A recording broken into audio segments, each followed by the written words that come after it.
ಯಾರು ಆಕ್ಚುಲಿ ಅಟ್ಟ waste contestant ಅಂತ ನಿಮ್ಗೆ ಏನಾದ್ರು ಅನ್ಸೋದಾದ್ರೆ? ಅಟೋರ್ ವೇಸ್ಟ್ ಬೇಡಿತಪ್ಪ ಇವ್ರು ಬಿಗ್ ಬಾಸ್ ಶೋಗೆ ಸುಮ್ನೆ ಕರ್ಕೊ ಬಂದಿದ್ದಾರೆ ಅಂತ ಅನ್ಸಿದ್ಯಾ? ಕರಿಬಸಪ್ಪ. ಓಕೆ, ನಿಮ್ ಪಾರ್ಟ್ನರ್, ಸೊ ಅವರಿಂದಾನೇ ಆಚೆ ಕೂತಿದ್ದೀನಿ ಅನ್ನೋದು ಇದೆ ತಮಗೆ?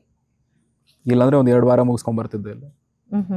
ಸೊ ಫೈನಲಿಸ್ಟ್ ಆಗಿ ಇರ್ತಿದ್ದೆ ನಾನು ಅನ್ನುವಂಥ ಹೋಪ್ಸ್ ನಿಮಗೆ ಜಾಸ್ತಿ ಇತ್ತಾ? ಇತ್ತು, ಕಾನ್ಫಿಡೆನ್ಸ್ ಇತ್ತು. ಬಿಕಾಸ್ ನಾನು ನಾನು ಸೈಲೆಂಟ್ ವ್ಯಕ್ತಿ ಅಲ್ವೇ ಅಲ್ಲ. ಈಗ ನಿಮ್ ಜೊತೆ ಮಾತಾಡ್ತಾ ಇದ್ದೀನಿ, ಒಂದು 9 ಇಂಟರ್ವ್ಯೂಗಳು ಮುಗಿಸಿದ್ದೀನಿ ಇದಕ್ಕಿಂತ ಮುಂಚೆ. ಆ ಬೆಂಕಿ, ಆ ಜೋಶ್ ನನ್ನಲ್ಲಿ ಇನ್ನೂ ಇದೆ. ಅಲ್ಲಿ ಆ ಬೆಂಕಿ ಇದ್ರ ಡಬಲ್ ಇತ್ತು. ಸೊ ಅಫ್ಕೋರ್ಸ್ ಕಾನ್ವರ್ಸೇಷನ್ಸ್ ಇದೆಲ್ಲ ಮಾಡ್ತಾನೆ ಇದ್ದೆ. ಐ ಡೋಂಟ್ ಅಂಡರ್ಸ್ಟ್ಯಾಂಡ್ ಯಾಕೆ ಟೆಲಿಕಾಸ್ಟ್ ಮಾಡಲ್ಲ, ಯಾಕೆ ಇದು ಮಾಡಲ್ಲ ಅನ್ನೋದು ಬೇಜಾರಾಗುತ್ತೆ.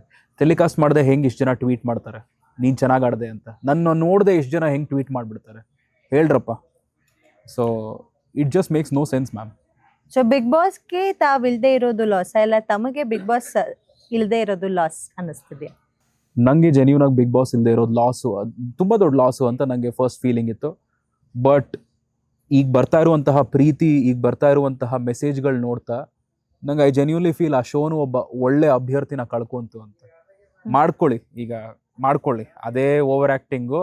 ಬಟ್ಲು ತೊಳೆದಿಲ್ಲ ಅಂತ ಅವ್ನು ಕೂಗ್ತಾನೆ, ಇವನು ಸುಮ್ನಿರಿ ಸಾರ್ ಬೇಡ ಸಾರ್ ಅಂತ ಸತೀಶ್ ಅವ್ರು ಮಾಡೋದು ಮಾಡಿ 100 ಕೋಟಿ 50 ಕೋಟಿ ನಾಯಿ, ಅದೇ ಸಿಂಪತಿ ಕಾರ್ಡು ಇವ್ರನ್ನ ಒಬ್ರನ್ನ ಹಿಡ್ಕೊಂಡು.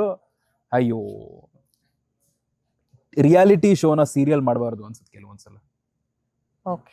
Okay fine. ನಿಜವಾಗ್ಲೂ ಎಷ್ಟೊಂದು ಕಾಂಪ್ಲಿಕೇಟೆಡ್ ವಿಷಯಗಳನ್ನ ಮಾತಾಡಿದ್ವಿ. ಬಿಗ್ ಬಾಸ್ ಮನೆ ಒಳಗೆ ಹೇಗಿದೆ ಅಂತ ಆಚೆಗಡೆ ನೋಡಿದವ್ರಿಗೆ ನೀವು ಹೇಳಿದ್ರಿ, ಶೋಕಸ್ ಮಾಡಿದ್ರಿ, ಏನಾಯ್ತು ತಾವು ಮಾತಾಡಿದಂಥ ಮಾತುಗಳು ಟೆಲಿಕಾಸ್ಟ್ ಆಗಿಲ್ಲ, ಅದು ಬೇಜಾರು ತಂದಿದೆ ಅಂತ ಕೂಡ ಹೇಳಿದ್ರಿ. Let us switch to a fun part. So direct ಆಗಿ ಎಲ್ಲರೂ ಕೇಳ್ತಾರೆ ಯಾರು ಇವ್ರು ಹೇಗೆ ಇವ್ರು ಹಾಗೆ ಅಂತ. ಬಟ್ ನೀವು ಆರ್ಜೆ ಆಗಿರೋದ್ರಿಂದ ಮ್ಯೂಸಿಕ್ ಪ್ಲೇ ಮಾಡೋದು ನಿಮ್ ಡೈಲಿ ರುಟೀನ್. ಸೊ ಒಂದೊಂದು ಮ್ಯೂಸಿಕ್ಗೆ ನಿನ್ ತಲೆಯಲ್ಲಿ ಒಬ್ಬೊಬ್ರು ವ್ಯಕ್ತಿ ಓಡ್ತಿರ್ತಾರೆ ಅನ್ನೋದು ನನಗೆ ಗೊತ್ತು. So I will try my best to sing and bear my voice. Please ನಾ ಹಾಡ್ತೀನಿ, ಯಾರು ಅದಕ್ಕೆ ಸೂಟ್ ಆಗ್ತಾರೆ ಅಂತ ಹೇಳ್ತಾ ಹೋಗ್ಬೇಕು.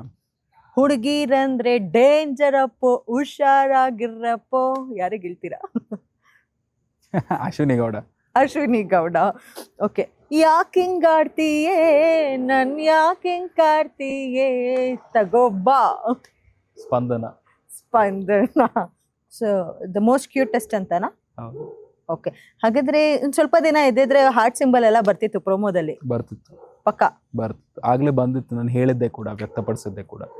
ಟೆಲಿಕಾಸ್ಟ್ ಆಗಿಲ್ಲ ಮ್ಯಾಮ್, ಸಾರಿ, ಲೈವ್ ಅಲ್ಲಿ ಇತ್ತು. ಸೊ ನಾನು ಹೇಳಿದ್ದೆ ಕೂಡ ಅವ್ರಿಗೆ.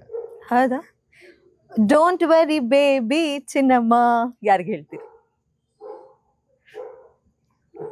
ಅದು ಸ್ವಲ್ಪ ಚೇಂಜ್ ಮಾಡ್ಬಿಟ್ಟು ಡೋಂಟ್ ವರಿ ಬೇಬಿ ಮಲ್ಲಮ್ಮ.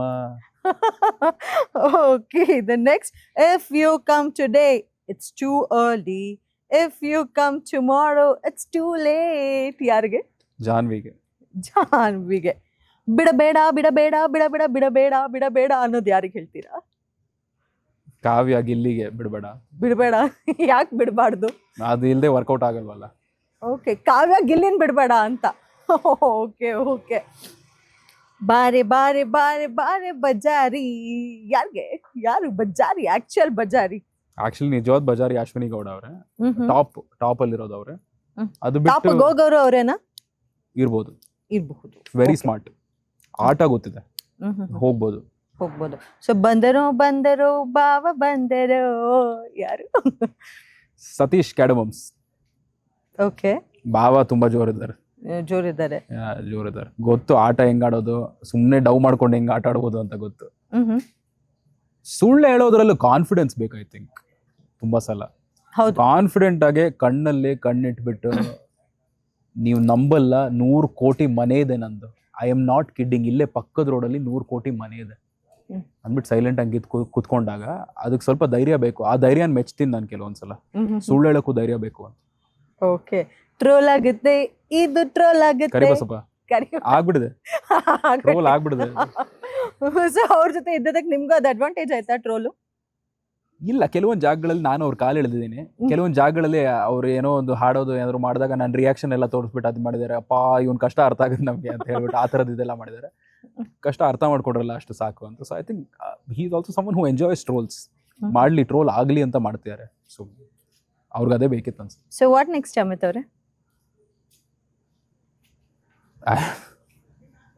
ತುಂಬ ದೊಡ್ಡ ಶಾಕಲ್ಲಿದ್ದೀನಿ ಇನ್ನೂ ನಾನು ಸದ್ಯಕ್ಕೆ. ಈ ಶೋ ಬಿಟ್ಟು ಆಚೆ ಬಂದಿದ್ದು ಇನ್ನೂ ಇರಬೇಕಿತ್ತು ಅಂತ ಇದ್ದಿದ್ದು, ಬಟ್ ಇನ್ನೂ ಜಾಸ್ತಿ ವಿಜುವಲ್ ಪ್ಲಾಟ್ಫಾರ್ಮ್ಗಳಲ್ಲಿ ಕಾಣಿಸ್ಕೊಳ್ತೀನಿ ಅಂತ ಯೋಚನೆ ಮಾಡ್ತಾ ಇದ್ದೀನಿ.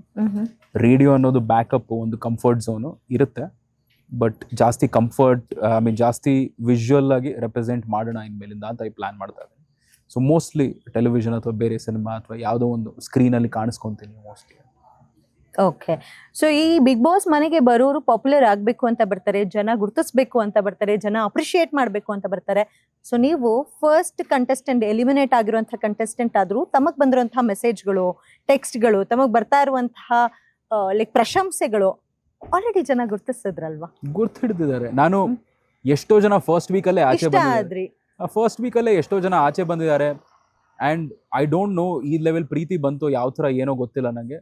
ಬಟ್ ಒಂದು ವಾರದಲ್ಲಿ ಇಷ್ಟು ಪ್ರೀತಿ ಬಂದಿದ್ರೆ ಇನ್ನೇನು ಬೇಕಿಲ್ಲ, ಇದಕ್ಕಿಂತ ಇನ್ನೇನು ಬೇಕಿಲ್ಲ ನನಗೆ. ಇನ್ನೊಂದು ಬೇಕಿತ್ತು, ಸ್ಪಂದನ ಮಿಸ್ ಆದ್ರು, ಬಟ್ ಆಚೆ ಬಂದಾಗ ಸಿಗ್ತಾರೆ. ಜೋಕ್ ಮಾಡೋದಪ್ಪ, ಪಾಪ ಅವ್ರ ಅಪ್ಪ ಅಮ್ಮ ಹುಡ್ಕೊಂಡ್ಬಂದು ಹೊಡಿತಾರೆ. ಇಲ್ಲ ಜೆನ್ಯೂನ್ಲಿ ಅಂದ್ರೆ ಸಿಕ್ಕಾಪಡೆ ಸ್ವೀಟ್ ಹುಡುಗಿ, ವೆರಿ ಕ್ಯೂಟ್, ಸಿಕ್ಕಾಪಡೆ ಚೆನ್ನಾಗಿ ಮಾತಾಡಿಸ್ತಾರೆ. ಅಂದ್ರೆ ಅವ್ರು ಮಾತಾಡೋ ಆ ಒಂದು ಶೈಲಿ ತುಂಬಾ ಚೆನ್ನಾಗಿರುತ್ತೆ.